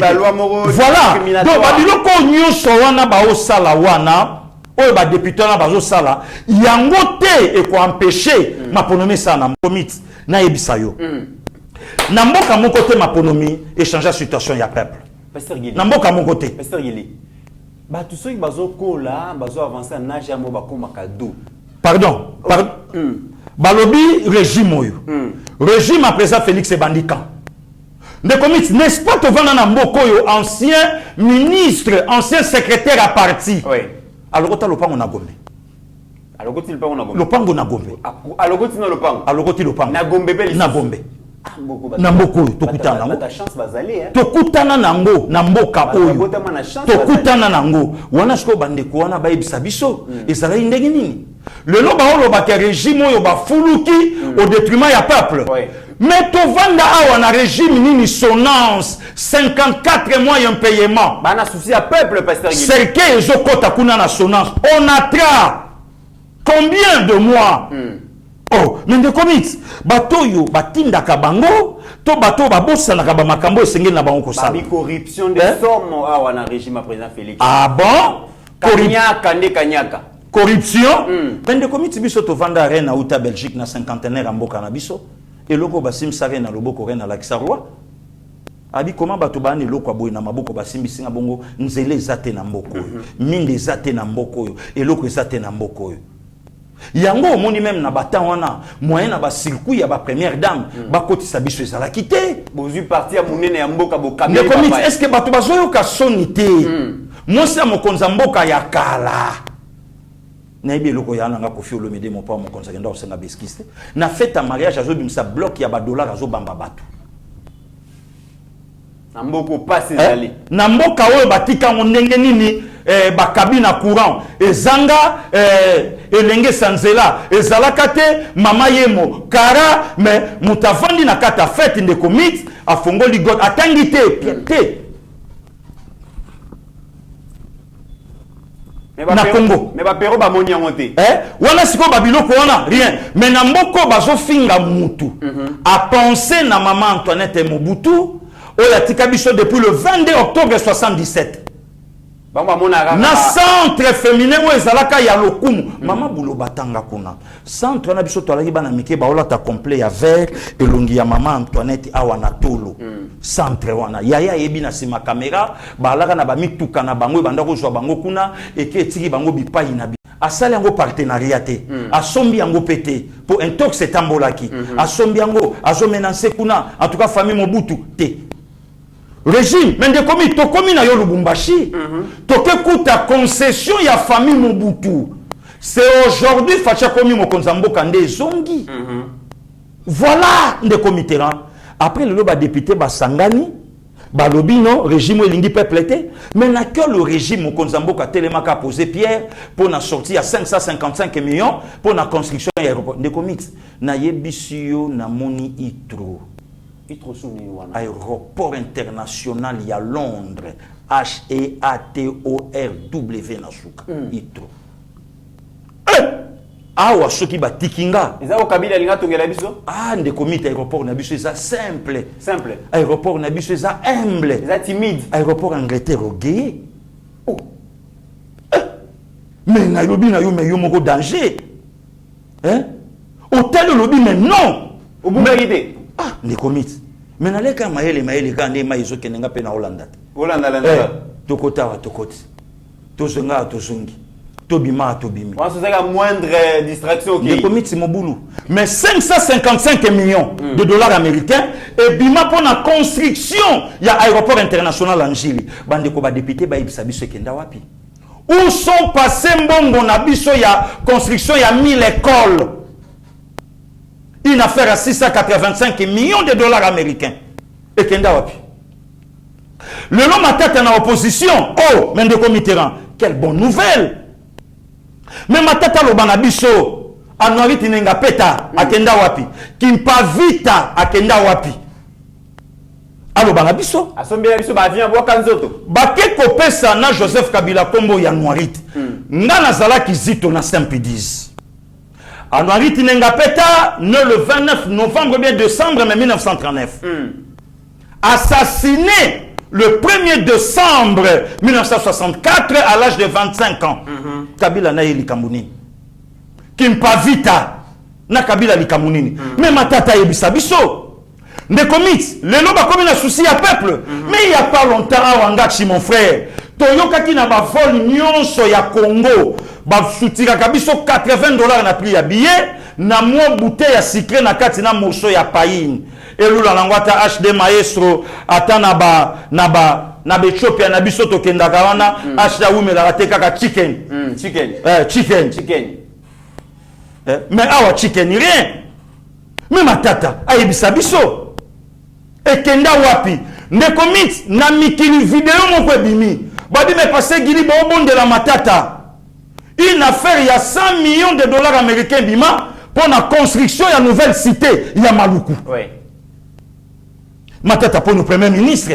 Ba pensant la bisoté. Ba yokela peuple mawate na koyebisa vie mboso aza mobali azala mobali ala saki mobali cité na ye. Papa qui sombe ka kumwisi dragon zo kendo beta via yebi. Dragon zo kendo beta Coupe d'Afrique. Papa qui sombe ministre commissaire d'état ya sport. Ayebisi ba joueur à dragon. Wana ba vie Mutubile Santos, ba mobati ndalango, ba vie Mayela Yele, ba vie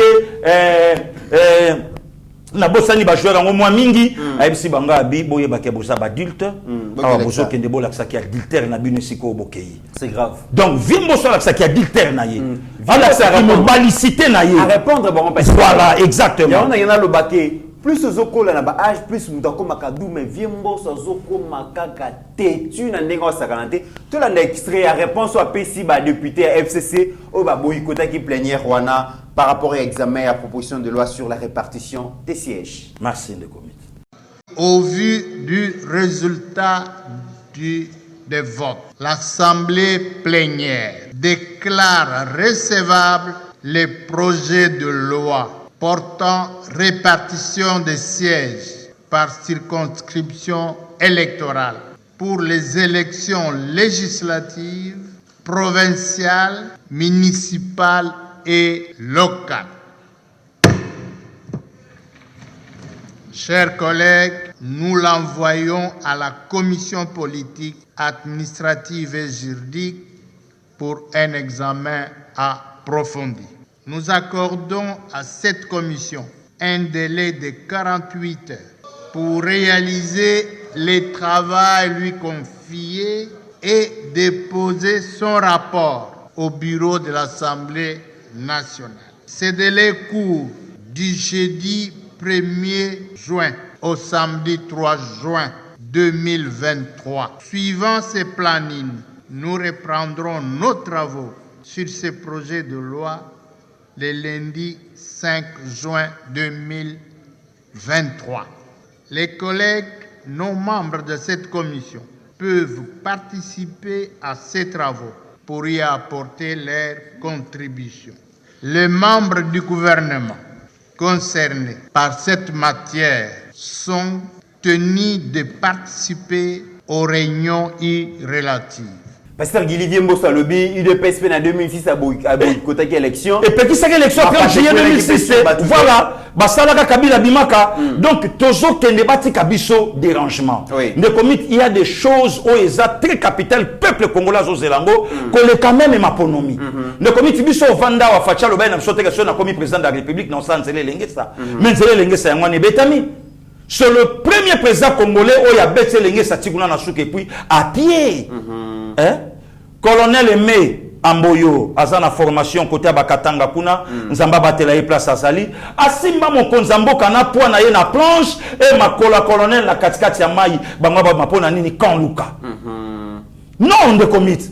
Donc tout ça m'a bébélé ya ko sala, to kwepe ko vanda, to lobi non mon konzamboka, ma ponome sala mate mama e musila nano. Ma ponome sala mate makambwane sapo, to mona ko tonga mboka o tende komi tamba tonga parler du peuple ngana obampuku. Martyr au moins ça va te bandaro le kalikawana. Babenga no mamuke na chiki biso to kutana na to talango. Mais on ko beta babilo ko boy ko mona ba chantier, mbala ya liboso to monango ke ba o sala 20 mai. Donc biloko nyuso ndeko Mitterrand na miso na biso c'est du nouveau. C'est comme si babandi ko tonga yango le. Babandi de ko tonga ngo. Siko makambo wana nyuso bande konanga ba combattant ba yokaka yango te. Yango moneska kanda na bango salaki. Bayokaka te ndenge ni. Tango na komi Londres autorité morale Papa Ngoma ayambinga na sololi na ye ba papa Wali ba yambinga na ndeko mitwana na zebiso ba combattant ya solo.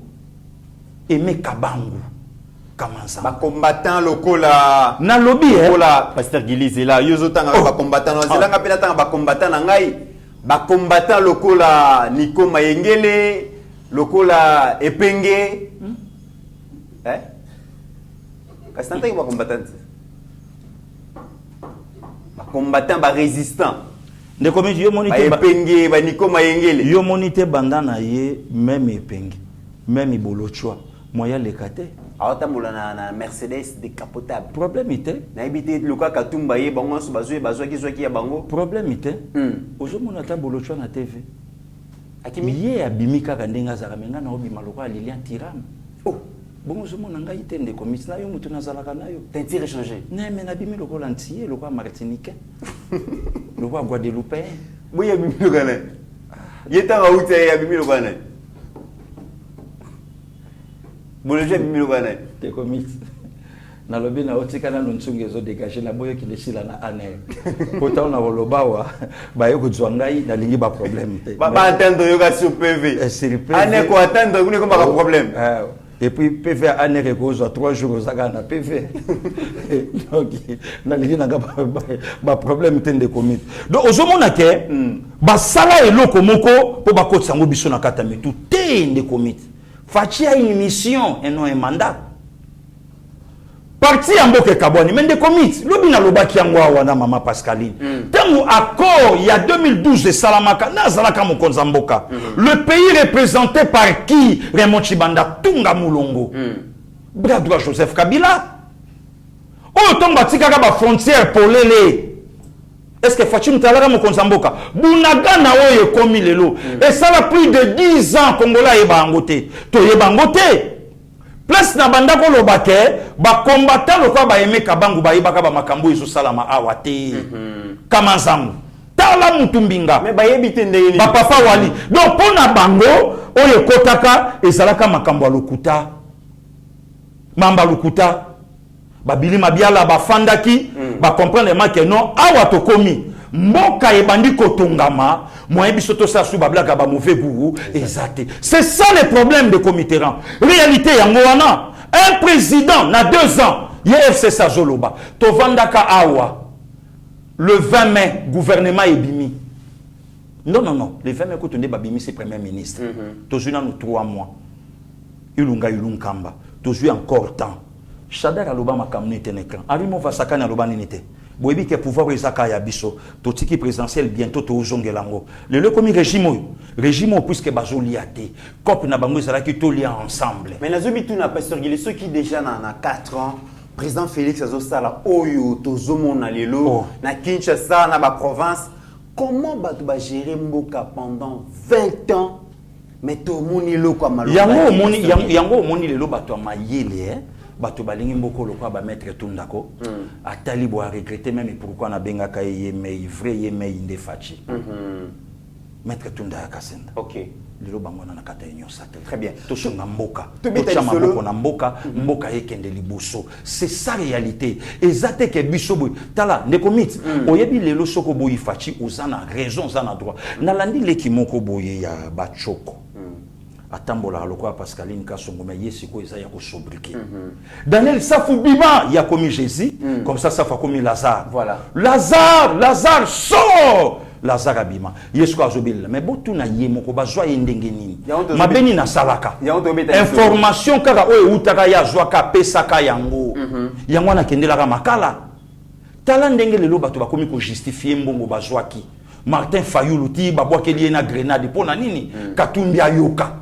Matata ponyo tia komi kolobabi makambo yo na kabila ezalaka te Katumbi ayoka. Mais ye moko Katumbi abimambo ko na ndenge nini. Nde Comiteran batulelo ba osala blague pour Fachi.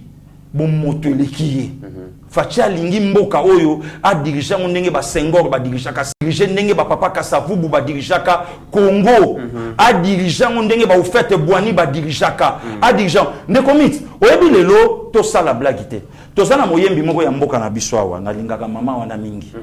Na masolo musonde to yiki to yite se za bongo. Moi c'est moto moko yebisa yeko meka ko chama kolo na province ote. Raison nini? Na yoki beko tambola na mbal na ngai. So komikika ko chama kolo na province nga na juyo okomona donc mupaya aye ko privé mwana ndako congolaise de père et de mère a privé ye kotia makolo na province ote so kotie okomona mauna osala yo bon wana kutazata eloko te na province wana bon lelo siko soka komi première dame donc c'est que biso soto kokende c'est ça il est tobeta masolo ozoleka toujours na parlement wana siko bato batuni nani te na kolobate nde Comiteran kolobate obombi na bombi réponse yebi inbox moi messieurs ceux qui na okoma na zu na bombi ntamona te bapekisi nani bobeta fiko fia na moni fezala te nde komite tokende tubanganer Pasteur Guillaume tobeta lisolozo le kabongo na Assemblée nationale un député David Moukeba na motion je pense incidentielle sur information sur Guinée alobeli likambo ya Daniel Saf l'honorable va finir par mettre en place une commission ad hoc pour auditionner par rapport à propos incitant à la haine tribale. C'est pas pour aujourd'hui. C'est pas pour aujourd'hui. Comment un député national regrette makambo collègue na ya sali pas ternir image. Il y a Parlement, il y a République démocratique du Congo. Tout l'un d'extrait comme ça, tu es Kozonga. Honorable président de l'Assemblée nationale, honorable membre du bureau, honorable président de l'Assemblée nationale, je prends la parole par motion incidentielle suite au comportement d'un d'entre nous. Je citais l'honorable Safou Daniel. Avant d'arriver au fait qui défrait la chronique ces derniers temps, j'ai fait un petit pas en arrière pour vous parler du comportement de celui que j'ai difficile à appeler collègue parce qu'en fait, il n'est pas honorable. Il vous souviendra qu'en novembre dernier, L'honorable Safou Daniel avait déshonoré notre Chambre en tenant des propos injurieux, des injures publiques contre un jeune compatriote et contre sa mère biologique. Ces injures publiques ont été considérées par toute la République comme adressées à nos mamans, à nos sœurs et à nos filles. Une commission avait été mise en place pour entendre l'honorable Safou Daniel. Il s'est présenté à la commission, il a présenté les excuses, il les a présentées même publiquement à toutes les dames de la République démocratique du Congo et au chef de l'État. Il a été gracié. Mais ce comportement-là, malgré la grâce qui lui avait été accordée,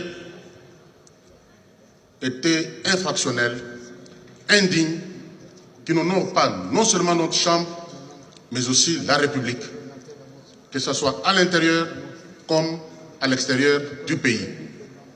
L'honorable Safou n'a pas fait le modèle de l'Assemblée nationale. Il avait terni l'image de notre prestigieuse Chambre. Un peu plus avant d'ailleurs, vous savez tous qu'entre autres les missions des députés nationaux que nous avons, c'est l'élaboration des lois. Un collègue parmi nous, je cite l'honorable Singhi Pouloulou, avait pris l'initiative d'une loi que nous connaissons tous ici. Alors que cette loi-là était encore au bureau d'études, l'honorable Safou Daniel s'est illustré par des menaces contre notre Chambre, qu'il a nargué publiquement, en disant que si cette loi passe, 3 jours après, le pouvoir va tomber. De quel pouvoir parlait-il? Il parlait de l'Assemblée nationale, il parlait du pouvoir d'État. Un député national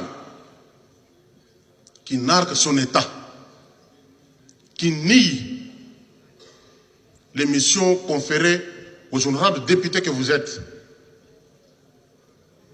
il déshonore notre Chambre. Récemment, lors de la préparation de la marche de l'opposition, au cours de ce mois de mai, l'honorable Safou, devant un journaliste, a déclaré haut et fort qu'au cours de cette marche, il y aura des morts en grand nombre. Et il est allé plus loin pour dire que lui-même sera à la manœuvre. Ça signifie quoi? Pour un député national qui n'a pas de mandat impératif, qui parle au nom de tous les Congolais, du nord au sud, en passant par le centre, de l'est à l'ouest, mais qui planifie des morts lors d'une marche qui était prétendue pacifique. Ce n'est pas normal pour un député national, représentant légitime du peuple, mais qui prépare la mort de ce même peuple-là. C'est des faits graves, infractionnels, indignes pour un député. Après la marche, le député Safou Daniel, j'ai du mal à l'appeler honorable, vous avez compris pourquoi, se trouvant sur le plateau d'une chaîne de télévision de la place, il professe des menaces et invite la population à la haine tribale contre une ethnie. Comment était-il habillé? Vous l'avez vu en cinglé. Est-ce qu'il est honorable? Ce comportement indigne a déshonoré gravement notre chambre, a terni son image de marque. Honorable président de l'Assemblée nationale, honorables membres du bureau, honorables députés, chers collègues, le comportement de ces députés récidivistes odieux m'invite à vous demander, honorable président, de mettre en place une commission ad hoc qui doit traiter de ces cas, entendre les collègues et éventuellement les sanctionner. C'est de cette façon seulement que nous pouvons tant soit peu récupérer notre image de marque, que notre collègue continue d'essuyer et de ternir à volonté. Mon président, j'ai soumis. Pasteur Gili, Daniel Saf naebi nanute aza mobali aza courageux asinyaka yesha kazulu ngunza wa ngunzu soki ndenge nini wana aza wapi Pasteur Gili yuma nekomit babitumba mingi to ganyango na école primaire moto achaka mvuya suka 17h30 17h45 babetaye babwakela ye mabele ne longi to kansa Daniel Saf alaka tala maître Hakimi aza bombami amona nate abombami bakome oluka bakome bengeli kwa Lazare sort David Moukeba c'est un combattant, c'est responsable akebisa ile lota banda okebisa ye wana David Moukeba ya conseiller ti ya conseiller wana un député ans passé na plateau de Kosango na présence à maître Christian Bosembe oya ebisa ye babla bosala sala ngo na bato so za mobali salaka foin na simbo na nzoto akokate quelque part faut avantir aussi là puisque na kata parlement wana ba honorable bazali ba Arthur CDA baza quand même na respect à mboko ba Ogi Kalonge ba quand même na respect à mboko baza na bazé belé alors mutu moko ta kokoya awa koma kofinga ka bato na nzela akoma kosa ba bêtise moko boye quelque part faut l'état abimisele ndeko mitelo na sepeli siko na poto mutako sa ba bêtise à toki ba Weston Mukendi baza kuna ba osimba yo oui baza kuna ba osimba yo obikate obimate okobimate bato bazakuna ba madibanza bazakuna tala monzoto me soka juyo na bravo le faut kende kaka tapona yo okende beaucoup tanase donc mutako yango moni ba luwa bazana ba onka pembeni ba baluka bazana ba onka okende wapi okende mboka nini France bazakuna ba ozela bino Belgique bazali ba ozela bino Angleterre ko lo bakutute. Donc c'est ça le comité ranaya. Donc quelque part, il faut montrer que quoi y a qu'à place à ça, balumula yango comme ça et permettre balukaye bakangaye, puisque des comités et loko ezama kasi na mboko toko kabwanate. Toko kabwanate Yeba TV azo kita bientôt na ba terrain ba campagne de sensibilisation ya côté le tribalisme biso moko atoza koma. Biso moko atoza koma. Lisanga ba congolais. Maesu yewana kuna na Congo central ozu DG Shadrack yewana kuna na Viebokoul ba MSO Kito bango wana kuna ngana ndeko mito za kotoyo ozu bangachi ozu ba mama Pascaline Kasongo ba Trésor Kandolo tokomati na mboka na ye c'est un kasayen parce que soko be panza biso travail yo ba jeune ba sangani volontairement Yeba TV parce que bo futa biso na nini. Voilà des comités. Et mutumoko boya noale ameli likeke na ye ameli moshoro na ye ameli ziki na ye ameli tokonzo na ye ameli bangi na ye ameli noa na ye ali ye wana bimi et sali ebulu yeke na mutu ala bimi banisko koloba ba n'importe quoi des comités tribu o nzamba pesa biso lo kwa lipamboli bande kona biso bakasayen biso to sala bango mabelelo pour le bito kende wapi et makanisi wana e koteli biso esika nini donc tozo continuer ko yebisa bandeko oyo même ba libanda message wana e kota na matoi ya congolais mon côté na mboka nyonso ndeko kongola zali ndeko mit to bimakana to mona kango tozo tambola ngana yo na DG Shadrack na maestro na Nairobi bandeko basi ba yokika biso to lo balingala balandi biso po bayamba biso babi boza bandeko na biso tala joie ya ndengo wana toyoka to yambani to sololi bosa ninya wa biso to yaki boye to za mikolo boye to kosonga boye sko yo ya koyebisanga lelo to kabwana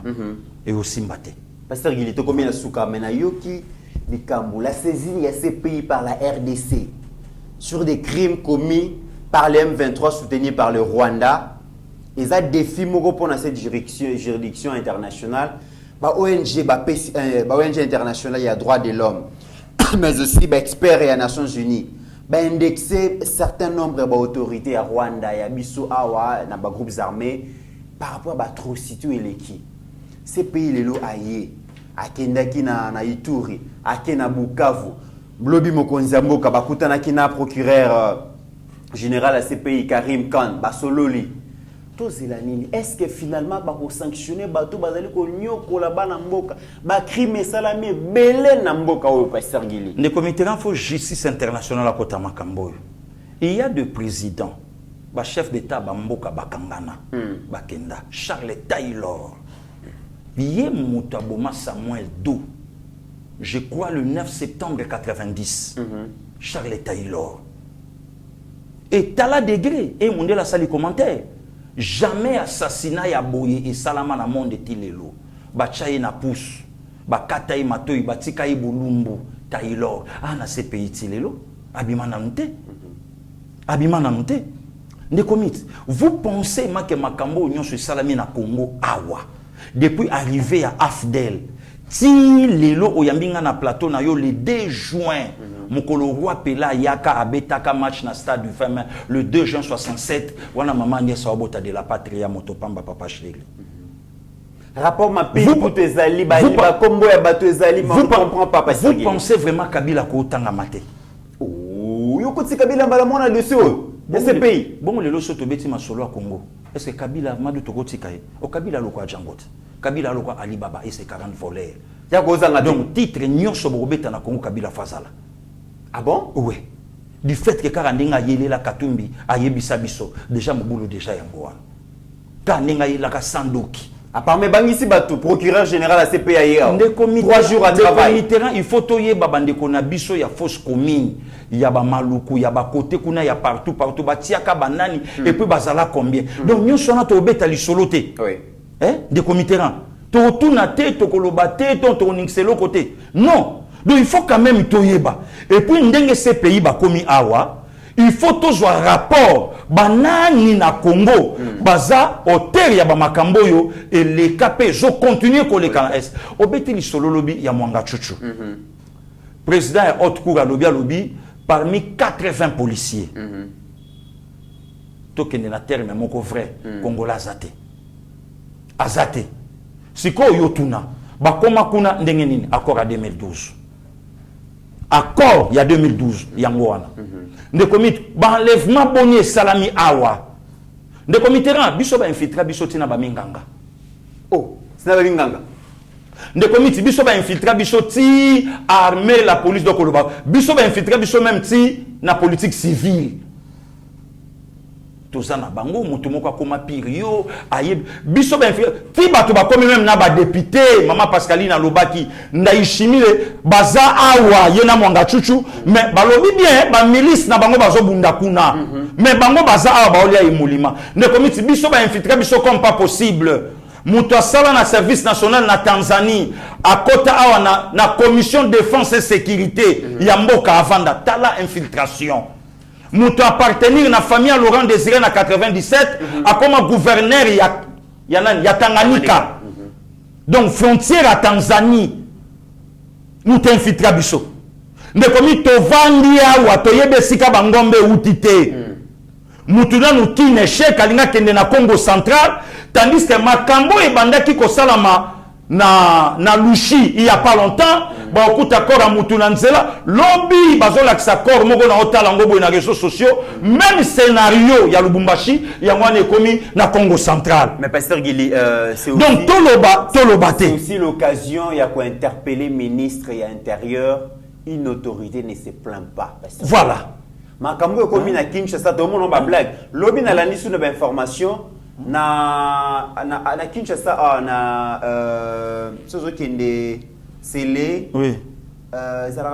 Baminkaou oui makamwana batumbisu ba village mususukuna voilà en tout cas ministre intérieur a se plaindre te pasteur Gili l'état ndé mokonzi l'état il faut s'imposer il faut appliquer tous les moyens pour nous que ça va aventure. Ce commis n'a capé, mais quand vous avez pas sur mais de comité là, dans la province, ils ont na lobby qui est commis awa et ça déjà na Kinshasa. Donc ce qui va koti awa ba cible na bango bazali. Ba biso bato bazali. Donc il faut chasse à l'homme. Voilà. Il faut lokoana et salama. L'excellence Peter Tobunda qui ensemble étant au pouvoir la qui s'appelle biso. Voilà. Bokasite oyo bunda kana ngona balabala musala pe lelo na okama bakangi escadé là bato nyonso ba komi kolo escadé là nan. Tous on a deux pouvoirs na Kinshasa pasteur Gili. Escadé là nan. Gouvernement provincial, tous on a un gouvernement central. Ce qui bakangi na GP. Il faut quand même rapport moko salami bato bayoki ke sentir ya mutu wana talaboye. Donc to konvanda boyete makamuna minkau et comme le collage et fabala awa na kipata batu nyonso bayeba kiye asali liti na ya komi zombia akomi chef coutumier donc ba vampire moko ya mauvais goût besoin mutu wana akele pa mokonza mboka makambo ya yoka eyebanite ya loba pembeni eyebanite te de komite il faut rapport et quota ministre rapport et quota Tonye Bape, ce pays a joué qu'à vient na biso fidèle babala awa na katikati ya butu tozola mukana tongo vie déjà likolo. Voilà. Mais eloko ni les angité to vandi pe. Kabila yakana nu to yo kapeyo parce que je me dis apparemment excellence Peter Kazadi ko tinanga tena regretter na le baquet le président n'a pas la chance d'avoir un bon ministre de l'intérieur. Jusque là parce que autozo mona si so yo pas ko se plaindre en tout cas yo non ministre intérieur so se plaindre bon biso to sa nengini la qui ça que pouvoir basakana na ngote makambo na fait là bato ba sala ngo eyebani il faut ici là parce que il to komi na suka émission na yoki ba chrétien na ba croyant ba kosangana na mikolo koya na esplanade ya Ndolo pour ko organiser wana seke fait ça la maman Adel Kainda na yoki babi excellence ministre d'État en charge à portefeuille Mama Kipendano Mama intercesseuse yé montazo charge excellence Adel Kainda Maïna oui alobi déjà ba yokani na basali na Nzambe bango nyonso balobi pona Congo bakotala ba divergence na bango te bakotala o ba intérêt na bango te esengeli ko sambela parce que ceux qui na terrain ba soldat ba sala misala ba policier ba sala misala ba politicien ba sala ba bango ba parla bango esengeli za accompagner la prière et on a vraiment domaine à prédilection ya maman ya excellence Adel Kainda Maïna de comité bravo makambo nyonso a bonzambe depuis mon konzamboka na biso à côté banda toujours na mois de juin. Le 23 juin 2019 mon konzamboka na stade des martyrs a mboka mobimba a bonzeli ya monzambe makambo bandi ko baskeler sikawana. Le 6 juin 2022 maman Adel Kainda na centenaire maestro ayebi to sambela un lundi pour na mboka na biso et bascula.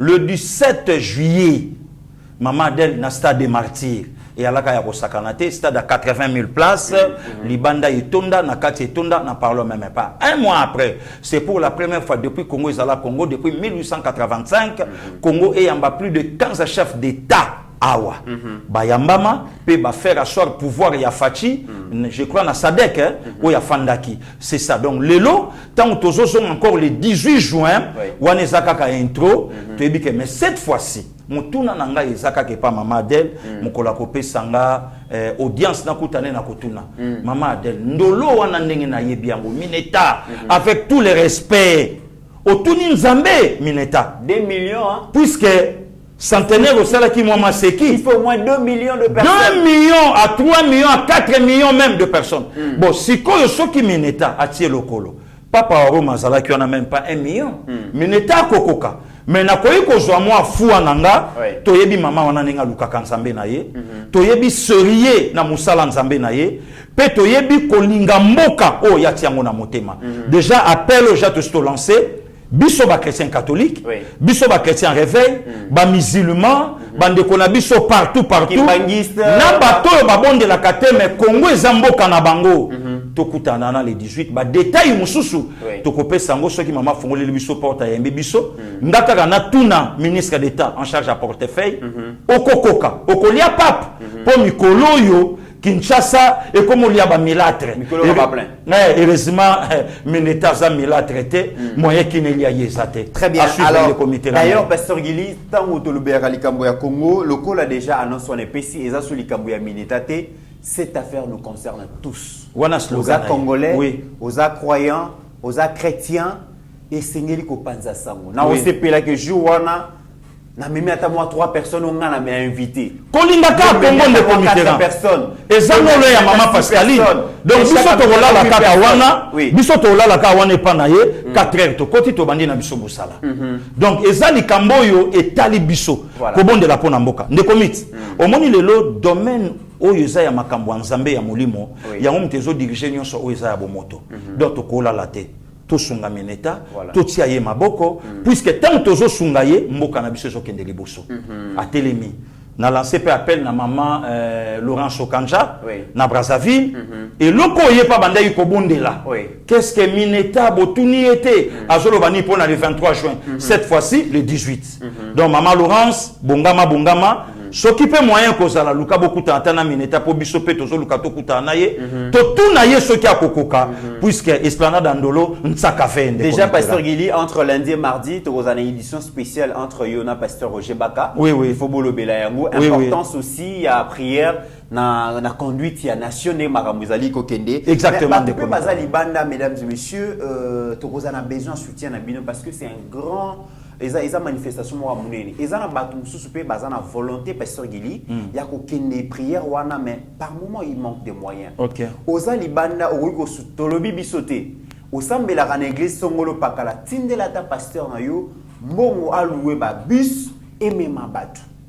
Batu mususu bazana besoin okende me bana moyen te. Tindela pasteur na yo ba bus, tindela église na ba bus ba moyen pour que et même batu tozana besoin vraiment likambo yo to moment na comme spirituel. Pour makambo effort au chef de l'état zosala bitumba zobunda loko zo persister to sangisa peine spirituel total ndenge makambo ezosala parce que ce n'est pas normal. Donc comme il a sur émission Pasteur Gili nazongi so malba pour clôturer. Mbote na yo ndeko mitterrand ndengo yambenga quand même na plateau mbote na maman Séverine Mbia nzambe a batelaye na esika zali na libota mobimba. On est toujours ensemble ndeko mit toujours continuer ko bundela mboka na biso kulutu Etienne Kimoto député 2023 ya maman Lili nzambe a batela bango mon ami mon frère Popol Moula vraiment to kutana été par rapport à ba programme nyonso ndenge zalaki nzamba batela na ebike nkolo ko fongola so ekuke to kokutana matondo quand même na bandeko nyonso bazolanda biso de partout loboko nzambe na biso ya Congo e batela bango. Merci beaucoup. Mesdames et messieurs, tokomi na suka émission vraiment ya Martin Kabeya zanga mbongo zala na bato. Ah wana gouverneur à Londres. Ekomi zanga mbongo zala na bato. Na leli grand merci.